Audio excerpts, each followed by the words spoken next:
Every yes piled another weight on me. I can still remember sitting at my desk, phone pressed to my ear, nodding along as a client rattled off demand after demand.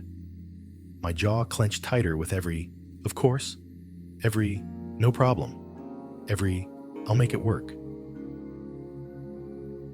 The ache spread from my jaw into my chest, down into my stomach. I could feel my own boundaries collapsing inside me, brick by brick, replaced by the illusion of keeping someone else happy.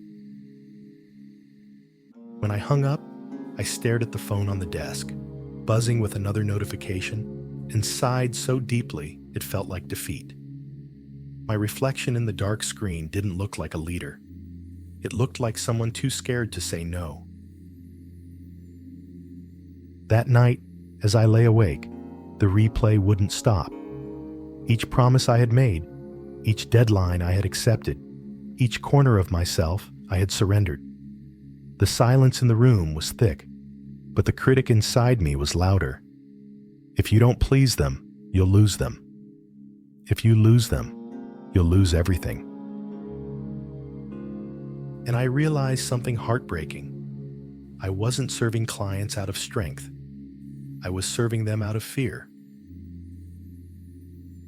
The clenched jaw became more than tension. It was the symbol of everything I had swallowed down just to keep others comfortable.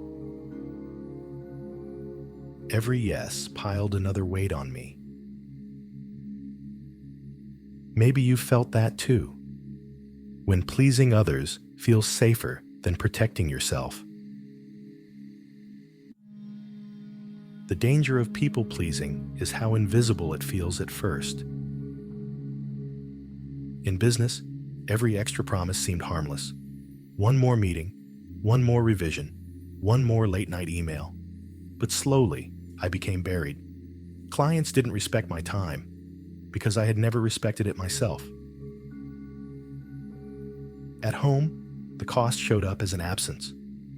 My wife saw the exhaustion in my face, the way I flinched when my phone buzzed again. My kids would tug at my sleeve, but I had already said yes to someone else's demands. And in the cultural layer, people-pleasing felt almost like duty. Growing up, harmony mattered more than confrontation. Saying yes kept the peace. Saying no felt like betrayal. That belief stayed with me, turning boundaries into guilt. Do you know that feeling? When your mouth says yes, but your body screams no. When you lie awake at night, wondering why you agreed to something you don't have the energy to deliver. When respect slips through your fingers because you're too busy earning approval. That's the cost of saying yes to everything. It doesn't keep the peace. It keeps you hostage. I wish someone had told me, no, don't lose respect. It builds it. Instead, I told myself, if I say no, they'll leave. And that belief kept me locked in a cycle of exhaustion. I thought pleasing others meant keeping them. The ache in my jaw wasn't just tension anymore. It was the toll of every boundary I had swallowed. The breaking point came after another call. A client had asked for the impossible, and before I could think, the word slipped out, yes. The moment I hung up, I collapsed into my chair, head in my hands. My jaw ached from clenching. My chest was tight, my shoulders hunched forward. I whispered, I can't keep this up. That was my crisis cue. My body carried the weight of years of swallowed no's. Breath shallow, stomach in knots, throat dry from silence. It was as if my whole being was begging me to speak, but I hadn't listened. So I turned to the reset. Reset method. 1 is visualization. I closed my eyes and imagined drawing a line in the sand. On one side was me, my health, my family, my dignity. On the other side were the endless demands I could never meet. And with each breath, I saw myself standing firmer on my side of the line. Reset. Method 2 is journaling prompt.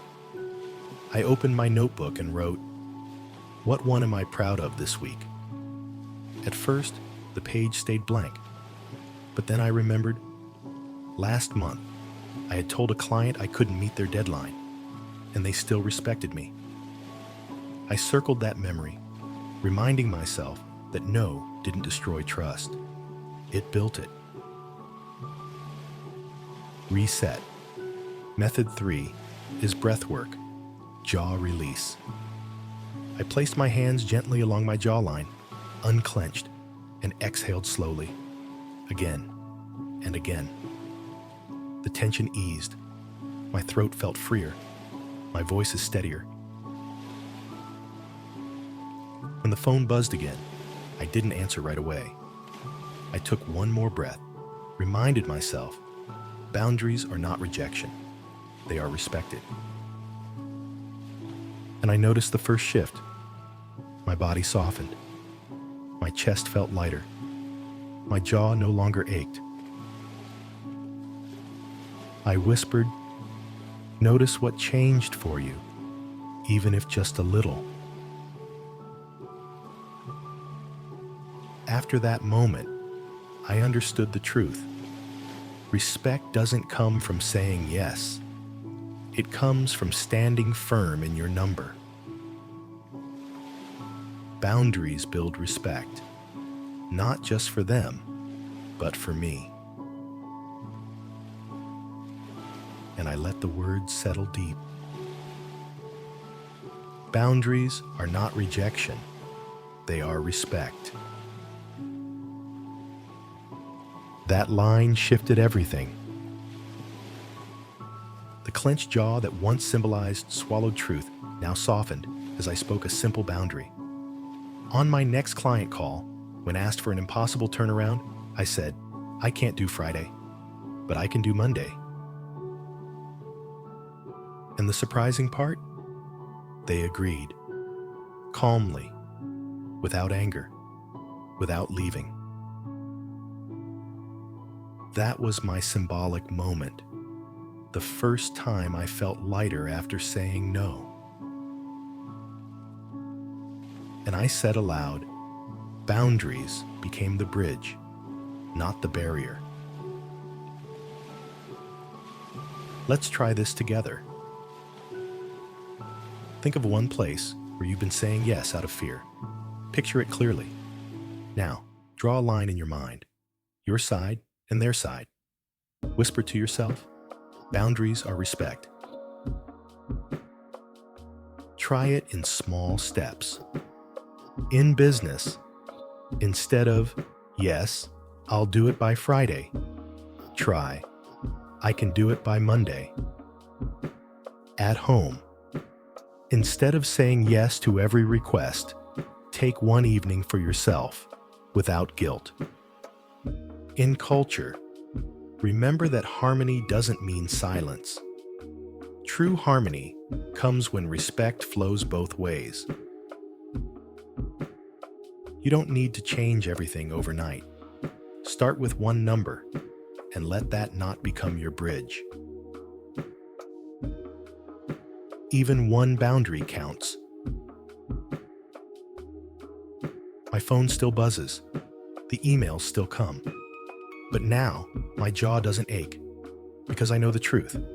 Every boundary I set builds respect, in others and in myself. Respect grew when I respected myself first. That truth steadies me now. And I remind myself once more, boundaries build respect, not just for them, but for me. So here's my reflection for you. Where in your life have you been saying yes out of fear? And what's one boundary you could draw this week that would bring you respect instead. For me, it was one call. For you, it might be something different, but the strength is the same.